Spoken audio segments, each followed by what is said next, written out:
వచ్చే పార్లమెంట్ ఎన్నికల్లో బీఆర్ఎస్ ఒంటరిగా పోటీ చేయనుందే? ప్రచారం జరుగుతున్నట్లు బీజేపీతో పొత్తు లేనట్లేనా? పార్లమెంట్ ఎన్నికల్లో కాంగ్రెస్ పార్టీని ఎదుర్కొని బీఆర్ఎస్ నిలబడుతుందా? వచ్చే పార్లమెంట్ ఎన్నికల్లో కారు పార్టీ తన ఉనికిని నిలబెట్టుకుంటుందా?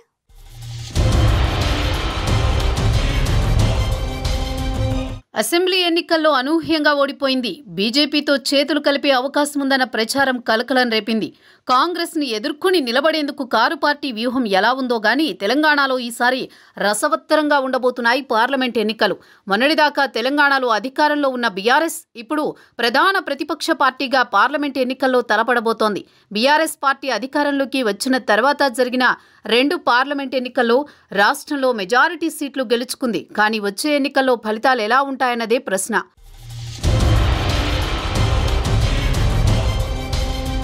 తెలంగాణలో 2014లో జరిగిన పార్లమెంట్ ఎన్నికల్లో 11 లోక్సభ సీట్లు గెలుచుకుంది బీఆర్ఎస్ పార్టీ. ఆ తర్వాత 2019 పార్లమెంట్ ఎన్నికల్లో 9 ఎంపీ స్థానాల్లో విజయం సాధించింది. అయితే ఇటీవల జరిగిన అసెంబ్లీ ఎన్నికల్లో బీఆర్ఎస్ పార్టీ ఓడిపోయింది. దీంతో ఈసారి జరిగే పార్లమెంట్ ఎన్నికలు గులాబీ పార్టీకి ప్రతిష్టాత్మకంగా మారనున్నాయి. అసెంబ్లీ ఎన్నికల్లో ఓడిపోయిన తర్వాత తెలంగాణ భవన్ వేదికగా బీఆర్ఎస్ పార్టీ 17 పార్లమెంటు నియోజకవర్గాల్లో సన్నాహక సమావేశాలు నిర్వహించింది. ఓటమితో డీలాపడ్డ పార్టీ కేడర్లో ఆత్మస్థైర్యం నింపే ప్రయత్నం చేస్తుంది. పార్లమెంట్ ఎన్నికల్లో తెలంగాణ గలం బలం దళం నినాదంతో బరిలోకి దిగుతామని కేడర్కి దిశానిర్దేశం చేసింది గులాబీ అధిష్టానం.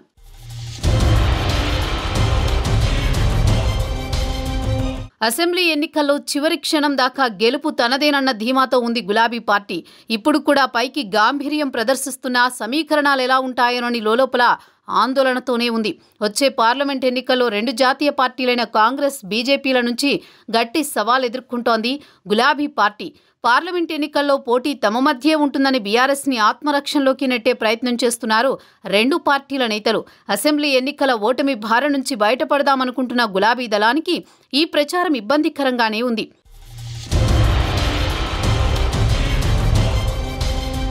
తెలంగాణలో అధికారంలోకి వచ్చిన కాంగ్రెస్ పార్టీ ప్రతిపక్ష స్థానానికి పరిమితమైన బీఆర్ఎస్ పార్టీకి సవాల్ విసురుతోంది. ముఖ్యంగా హైదరాబాద్, ఉమ్మడి రంగారెడ్డి జిల్లాల్లోని బీఆర్ఎస్ నేతలను సీఎం రేవంత్ రెడ్డి కాంగ్రెస్ పార్టీలో చేర్చుకుంటున్నారు.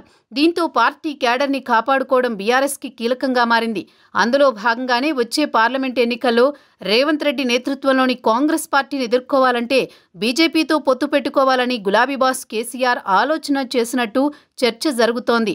బీజేపీతో పొత్తు అంశంపై బీఆర్ఎస్ ఎమ్మెల్యేలు, ఎంపీలు, ముఖ్య నేతల అభిప్రాయాలను కేసీఆర్ అడిగి తెలుసుకున్నట్లు పార్టీలో టాక్ నడుస్తోంది.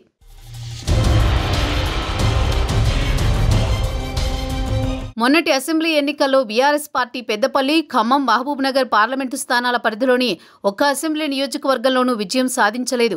మరికొన్ని పార్లమెంటు స్థానాల్లో 1-2 సీట్లకే బీఆర్ఎస్ పార్టీ పరిమితమైంది. దీంతో రాజకీయంగా మనుగడ సాగించాలంటే పార్లమెంట్ ఎన్నికల్లో పొత్తు తప్పదన్న అంశం పార్టీలో ప్రస్తావనకు వచ్చినట్లు చర్చ జరుగుతోంది. వచ్చే పార్లమెంట్ ఎన్నికల్లో బీఆర్ఎస్, బీజేపీ పొత్తు పెట్టుకోవడం ద్వారా రాష్ట్రంలో దూకుడు మీదున్న కాంగ్రెస్ పార్టీని నిలవరించవచ్చనే భావన గులాబీ బాస్ కేసీఆర్ మదిలో ఉన్నట్టు చెబుతున్నారు. మరోవైపు రాష్ట్రంలో అధికారం కోల్పోయిన బీఆర్ఎస్ పార్టీ బీజేపీతో పొత్తు పెట్టుకోవడం ద్వారా కేంద్రంలో 3వసారి బీజేపీ అధికారంలోకి వస్తే కేంద్ర ప్రభుత్వంలో భాగస్వామ్యం కావచ్చనేది కేసీఆర్ వ్యూహంగా తెలుస్తోంది.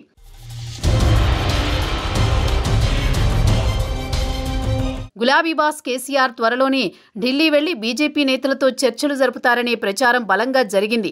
బీఆర్ఎస్ పొత్తు ప్రయత్నాల విషయం బయటికి రాగానే తెలంగాణలో బీజేపీ నేతలు అలర్ట్ అయ్యారు.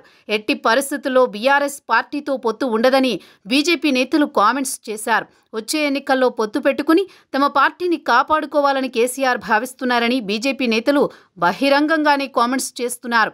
బీజేపీ జాతీయ నాయకత్వం కూడా బీఆర్ఎస్ పార్టీతో పొత్తుకు సుముఖంగా లేదని తెలంగాణ బీజేపీ నేతలు వ్యాఖ్యానిస్తున్నారు. పార్లమెంట్ ఎన్నికల్లో బీఆర్ఎస్ నామమాత్రపు పోటీకి పరిమితమవుతుందని బీజేపీ చెబుతోంది. మరోవైపు బీఆర్ఎస్ నేతలు కూడా కేసీఆర్ సెక్యులర్ నాయకుడిగా ఉన్నారని, బీజేపీతో పొత్తు పెట్టుకునే సమస్య ఉండదని చెబుతున్నారు. బీఆర్ఎస్ పార్టీ సింగిల్గానే పార్లమెంట్ ఎన్నికలకు వెళుతుందని వ్యాఖ్యలు చేస్తున్నారు.